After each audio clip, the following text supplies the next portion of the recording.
Hey, what's happening, everyone? Thanks for watching. If you are familiar with the Nitto NT05 tires, then you know, well, maybe you don't know, and that's probably a good reason to do this video, because I didn't know, but these tires can be flipped because they're directional. So on one side they say right, and then, you know, so you can see, guys can see that there, and then the other side they say left.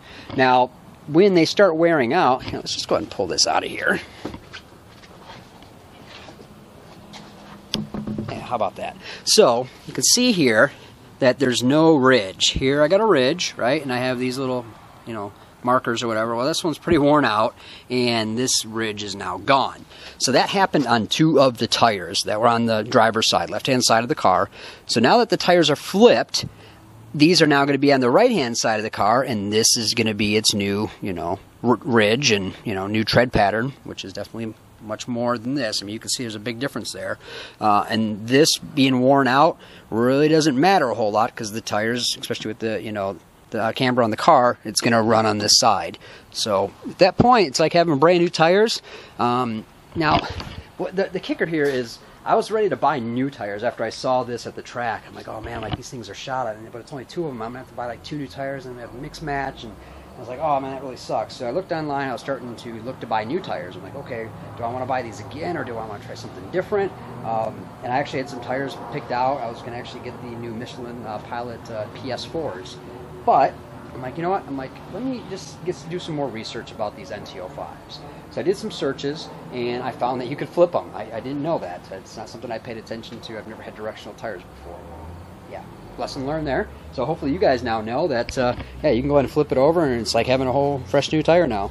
So I did that on all 4 of them.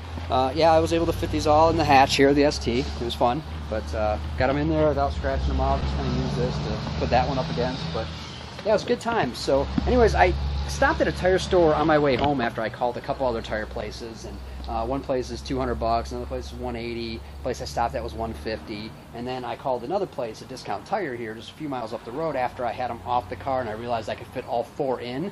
I thought I was going to have to take 2 at a time. So once I knew I had all 4 in the car, I was good to go. I called them up and said, hey, how much can you do it for? And they gave me a quote of $156.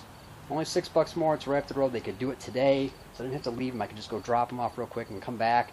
But I actually got there, and the guys were able to take care of it in 15 minutes. So they pulled them all out. They had 2 guys work on them real quick. I watched them do it. Just left my car backed up there with the hatch open. Threw them back in. Everything's in good shape. I'm ready to throw them back on the car. And it only ended up costing me $144. So I appreciate the deal there, Eric. Thanks a lot. Discount Tire is definitely a place that I will definitely consider heavily going back to if I ever have to flip tires again. I know I'm not going to have to flip these ones again, but if I decide to use the NT05's in the future, I know what I need to do. And I think I would want to flip them a little bit sooner. I don't know if this is... Yeah, see, this is also the same kind that's all worn down. Let's check this out, though. So if you can see here, see, this still has a ridge here, and still has the ridge here. So this one and the other one on the side, those were on the passenger side of the car. And, yeah. And these ones here, now I got all that that extra grip right there that wasn't there before, that was all fading away.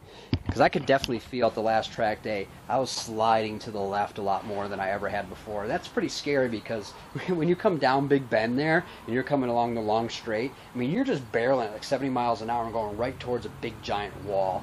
And when you're sliding a little bit, because the pavement there's it's a little chunky, it's not smooth at all. They need to redo that area at least, but it's pretty bumpy, and I could just feel myself sliding, kind of drifting through that corner a lot. And there's some times that I cut off the gas a little bit, just because I felt like I was just sliding a little too far, and I thought I was going to get too far out and hit those rumble strips. And once you kind of hit those rumble strips, if you go one wheel off, it turns into a real bad day. So I let off there a couple times, and yeah, I think next time M1 Concourse coming up, these tires are going to rock it. Hope you liked the video, guys. NT05's so far, I mean, I haven't done a full review on these, but they've been really good. So maybe here's the review. They're sticky. They don't take all that long to warm up. I've got 6 track days out of them so far, plus, you know, maybe 1,500 miles driving around. And now I'm going to do at least 2 more track days with these. We'll see how they are at the end of the season and let you guys know. But hope you liked the video. If you did, please give it a big thumbs up. Subscribe if you're a new viewer. Until next time, have a great day.